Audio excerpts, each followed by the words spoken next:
আমি অলওয়েজ ঠিকই করতাম যে আই উইল বি বিলিয়নিয়ার। বিলিয়নিয়ারের সংখ্যা কী তাও জানতাম না। সাকসেসের গল্প তৈরি করার জন্য সাকসেসের অ্যাটিটিউড তৈরি করতে হবে আপনাদেরকে। ইকোনমিক্যালি সলভেন্ট হওয়ার জন্য আপনাকে এখন থেকেই প্ল্যান করতে হবে। সেটা কি? আদার্স অ্যাক্টিভিটি, টিউশনি করানো, স্টক মার্কেটে জানানো, বন্ড জানা বা অন্য কোনো অ্যাক্টিভিটি জানা, সেইগুলো জানতে হবে আপনার। জানার জন্য ওই ধরনের নেটওয়ার্কিং মানুষের সাথে আপনার পরিচিত থাকতে হবে।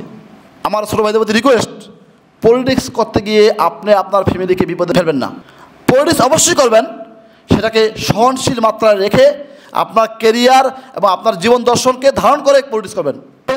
সেন্সিং মানে আমার সেন্সটা ঠিক আছে কিনা আগে আপনারা এটা টেস্ট করেন। আপনারা আপনি যা ভাবতেছেন ওটা রাইট কিনা, কারণ আপনার ভাবনা সব কিছু না। আজকে যারা আমরা মঞ্চের এপারে বসেছি, আজ থেকে 10 বছর বা 8 বছর আগে বা 12 বছর আগে আমরা এপারে ছিলাম, সেখানেও কিছু ভিআইপি লোকজন ছিল, তাদেরকে আমরা অনেক রেসপেক্ট করে তাদেরকে নিয়ে আসছি। কেন? তাদের সফলতার গল্প শোনার জন্য, তাদেরকে পরামর্শ নেওয়ার জন্য। আজকে আমরা সেই পরামর্শ দেওয়ার জন্য আসছি, কিন্তু আপনাদের সেই পরামর্শগুলো ধারণ করতে হবে, লালন করতে হবে এবং পালন করতে হবে। সবাই বলেছে যে কেরিয়ার খুবই ভালো একটা আয়োজন আজকে। এর আগে যতগুলো আয়োজন ছিল সবই পলিটিক্যাল নেতারা আসতো, বক্তব্য দিত, সেই বক্তব্যের মাঝখানে খাওয়া দাওয়া হইতো, বিভিন্ন এলাকার গল্প শোনাতো, সেই গল্পে আমাদের কোনো কেরিয়ারের ভাগ্য উন্নয়ন হতো না। আজকে আমরা আমাদের কেরিয়ার ডেভেলপমেন্টের জন্য আসছি। এই জন্য আমি আমার এই কমিটিকে ফর দ্য ফার্স্ট টাইম যে তারা এই ধরনের আয়োজন করছে, আমি আমাদের পক্ষ থেকে এই কমিটিকে সাধুবাদ জানাতে চাচ্ছি। আপনারা যারা প্রাথমিক স্টেজ পার করে ঢাকা ভার্সিটিতে ভর্তি হয়েছেন, দেখেন এখন খুব মধুর টাইম পার করছেন আপনারা। কেন মধুর টাইম? কেউ হয়তো ফার্স্ট ইয়ার, কেউ সেকেন্ড ইয়ার, বাট যেই ভাইয়াটা আমার 4th ইয়ার আছে তার জন্য লাইফটা অনেক কঠিন এখন। কেন? তার ভিতরে অলরেডি ভয় চলে আসছে, আমি বের হয়ে কি করব। প্লিজ ভয়টাকে আপনারা ফেলা দেন। আমার মতো হিরো যদি সাকসেস হতে পারে, আমিও তো আপনাদের মতো ছিলাম না? সাকসেসটা কি? আমি বলি সাকসেস না, সাকসেসটা হলো অ্যাচিভমেন্ট। মানুষ আমাকে স্মরণ করবে, মানুষ আমাকে মনে রাখবে, মানুষের কদর হবে, ওইটাই সাকসেস। আমি এন্টারপ্রেনার হিসেবে বলবো আপনাদেরকে, সবাই বলছে বিসিএস ক্যাডার, টিচার বা আদার্স ব্যাংকার জব, সব সার্ভিসেরই অবশ্যই সুনাম বদনাম আছে না? এখানে প্রায় 200 বা 250 লোক আছে, এখান থেকে 5 জন হাইয়েস্ট ক্যাডার অফিসার হবে বা 10 জন হবে, but most of the people are going to business. তা আমি চাই বিশেষ করে যদি এন্টারপ্রেনারশিপ অ্যাটিটিউড আপনাদের ভিতরে থাকে, তাহলে আপনারা আমাদের জাতিকে বা আমাদের দেশকে, আমাদের সমাজকে, আমাদের এলাকাকে কিছু দিতে পারবেন। আমরা যারা সিভিল সার্ভিসের ক্যাডার অফিসার, আমাদের দেওয়ার স্কোপ খুবই ফিউ। শিশির ভাই আছে, আমাদের মাহফুজ ভাই আছে বা আমি আছে, সারা রাত যাবে আমাদের শিক্ষক সৌদ শিক্ষকরা আপনাদের মূল্যবান পরামর্শ দিবে, জ্ঞান দিবে, সেই জ্ঞান আমরা বিতরণ করে বিভিন্ন জায়গায় প্রতিষ্ঠিত হব। কিন্তু আমি বলবো এখান থেকে যদি 2টা ছেলেকে বা 3টা ছেলেকে যদি এন্টারপ্রেনারশিপে আমরা ধাবিত করতে পারি, ওই 3টা ছেলে 3000 ছেলের কর্মসংস্থান ব্যবস্থা করতে পারবে। আজকে এই সুন্দর আয়োজনে আমার সহকর্মী বা ভাইয়ারা অনেক কিছু বলেছে যে কেরিয়ার নিয়ে first year, second year, third year. আমি বলবো আপনারা 3টা কাজ করবেন শুধু, প্লিজ। এটা আমার পার্সোনাল ফিলোসফি। সেন্সিং মানে আমার সেন্সটা ঠিক আছে কিনা আগে আপনারা এটা টেস্ট করেন। আপনারা আপনি যা ভাবতেছেন ওটা রাইট কিনা, কারণ আপনার ভাবনা সব কিছু না। যদি আপনি ভুল ভাবেন, সেই ভুলটা ভাবলে আপনার ব্রেন ভুল দিকে ধাবিত করবে আপনাকে।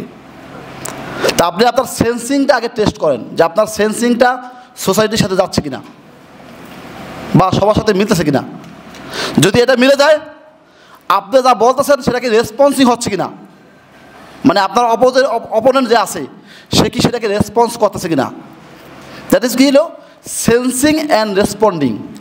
এই 2টাকে যদি আপনি কম্বিনেশন করতে পারেন যে আমি কি নিচ্ছি আর কি দিচ্ছি, যদি এটা ডেলিভারেটলি হয়, তাহলে বুঝতে হবে যে আমি কোনো না কোনো ওয়েতে মানুষকে অ্যাটেনশন আয়োজন করতে পারবো। দেখেন সাকিব আল হাসান, তার অনেক স্ক্যান্ডাল আছে না, বাট সে কিন্তু রেসপন্ডিংটা খুব ভালো করে। তার একটা সেন্সিংয়ের প্রবলেম আছে। এভরিওয়ান তাকে ভালো বলে আবার খারাপ বলে না, কেন? তার কিছু সেন্সিংয়ের দু একটা কাজের কারণে তার যে রেপুটেশন এটাকে কিছুটা আঘাতী হয়েছে না। এই যে 2টা ওয়ার্ড বললাম আমি, please keep your mind, sensing and responding. যদি আপনারা আপনার বন্ধু, সারাউন্ডিং, টিচার, সহকর্মীর সাথে এই দুইটা ওয়ার্ডকে ম্যাচ করতে পারেন তাহলে অনেক কিছু হবে। এখন আসি আমি আমার ইউনিভার্সিটি পাস করার পর আমি কী করবো। আমরা যারা বিসিএস দিয়েছি সারাদিন পড়ি নাই, মাহফুজ ভাই, শিশির ভাইও সারাদিন পড়ে নাই, বাট তাদের গোলটা কিন্তু ফিক্স ছিল। আমাদের মমিতা রশিদ স্যার শিক্ষক হবে, সে হয়তো ভালো রেজাল্ট করছে, বাট তার ফোকাসটা শিক্ষকতা নিয়ে গেছে। আমাদের এখানে ডিন স্যার আছে, সরোদ ডিন স্যার, তার হয়তো ড্রিম হয়েছিল শিক্ষক হবে, কিন্তু এই ড্রিমটা বাস্তবায়ন করার জন্য তার ব্রেনের যে সেলটা আছে, এই সেলটার ভিতরে সে কিন্তু এই ওয়ার্ডটা নিচ্ছে যে I will be teacher, I will be entrepreneur, I will be BCS cadre. আজকে এই রুমে আপনি বা আপনারা একটু 1 মিনিট ভাবেন যে আমার ভিতরে পজিটিভ গুণটা কী আছে, সেটা আপনার ব্রেনের সেলে নেন। আমি অলওয়েজ থিঙ্কিং করতাম যে I will be billionaire, always thinking করতাম। এটা বিলিয়নিয়ারের সংখ্যা কী তাও জানতাম না। বিলিয়নিয়ার মানে 100 কোটি টাকা থাকলে 1 বিলিয়ন, তাই না, বাংলা টাকার। আর যার 12,000 কোটি টাকা ডলারে হয় বিলিয়নিয়ার। এখন আমি চিন্তা করতে কি সমস্যা ছিল, চিন্তা আমার ভিতরে আসতেছে।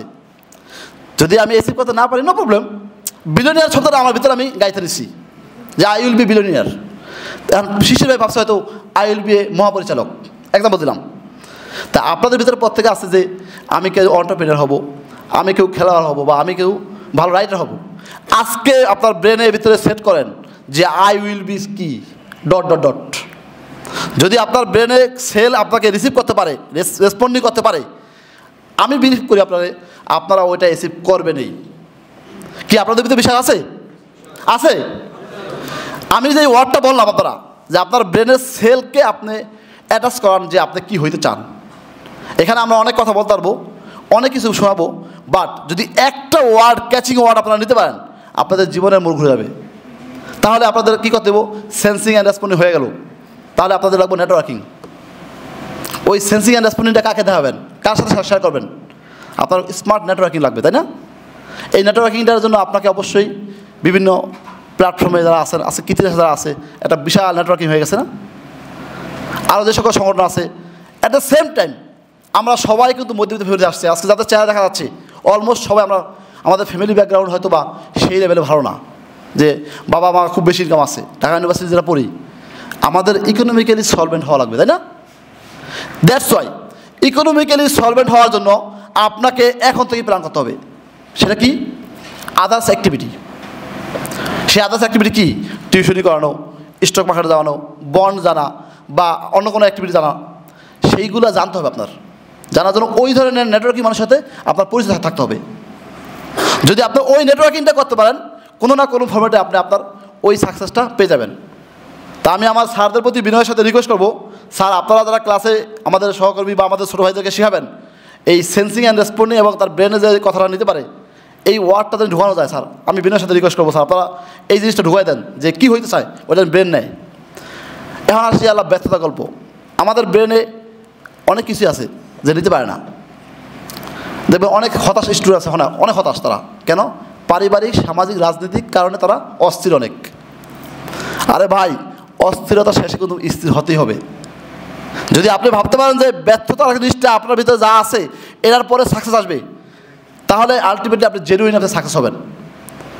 আমরা যারা এবার আছি, আমাদেরও ব্যর্থতা গল্প আছে, আমরা সেটা ডিসকাস করি না। আমরা আমাদের মিররে আমাদেরকে ভালো জিনিসটা দেখাচ্ছি আপনাদেরকে, বাট আপনাদেরকে ওই ব্যর্থতার পার্টটাকে অবশ্যই জেনে ফেলতে হবে। আমি আরও কিছু গল্প বলতাম, যেহেতু সময় স্বল্পতা, আর এখানে যারা বিশেষ করে অনেক মেরিটরিয়াস স্টুডেন্ট যারা রয়েছেন, আমি চাবো আপনারা আপনাদের পড়াশোনাটা অবশ্যই কন্টিনিউ করবেন। অ্যাট দ্য সেম টাইম যারা টিচার হবেন, ইউনিভার্সিটি টিচারদের সাথে সব কথা করে তোলেন। আর আমরা যারা পলিটিক্যাল ক্যারিয়ার করবো, অবশ্যই পলিটিক্যাল ক্যারিয়ার অবশ্যই ভালো হবে, কিন্তু আমার ছোটো ভাইদের প্রতি রিকোয়েস্ট, পলিটিক্স করতে গিয়ে আপনি আপনার ফ্যামিলিকে বিপদে ফেলবেন না। আপনি আপনার ভাইকে বিপদে ফেলবেন না। কেন? জানি আপনারা আপনার পড়াশোনা শেষে ভাই অথবা আপনার ফ্যামিলির কাছে বার্ডেন না হয়ে যান।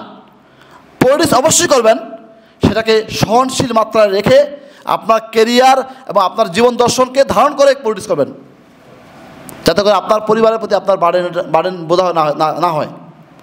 পরিশেষে আমি আবারও বিশেষ করে আমার এই সকল ভাইদের প্রতি রিকোয়েস্ট করবো, সাকসেসের গল্প তৈরি করার জন্য সাকসেসের অ্যাটিটিউড তৈরি করতে হবে আপনাদেরকে। সেই অ্যাটিটিউড ধারণ করে আজকের এই সংগঠনে যারা আমাদেরকে ইনভাইট করছে, ওদেরকে আমি আমার পক্ষ থেকে কথা নিয়ে বক্তব্য শেষ করছি। ধন্যবাদ সকলকে।